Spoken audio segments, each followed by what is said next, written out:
जन्नत मुफ्त में मिलती है और जहन्नम खरीदनी पड़ती है। एक बुजुर्ग ने अपने बेटे से कहा, बेटे क्या तुम जानते हो जन्नत मुफ्त में मिलती है और जहन्नम खरीदी जाती है। बेटा वो कैसे अब्बा जान। बाप बोला, दोजख पैसों से खरीदी जाती है। जुआ खेलता है वो माल खर्च करता है, जो शराब पीता है वो पैसों से खरीद कर पीता है, सिगरेट भी पैसों से ही मिलती है, गाने वाली सीडी खरीदने के लिए भी माल खर्च करना पड़ता है। इसके बरक्स जन्नत मुफ्त मिलती है।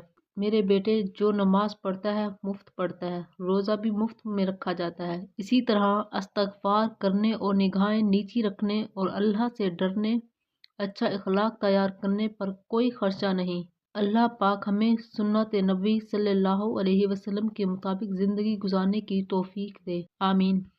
नमाज छोड़ना, गुनाह को मामूली समझना, हराम को चुनना, ये सब जहन्नम की कीमत है। और जिक्र, नमाज, तौबा ये सब जन्नत का मुफ्त रास्ता है। या अल्लाह हमें वो रास्ता चुनने की तौफीक दे जो तेरी रज़ा और जन्नत की तरफ ले जाए।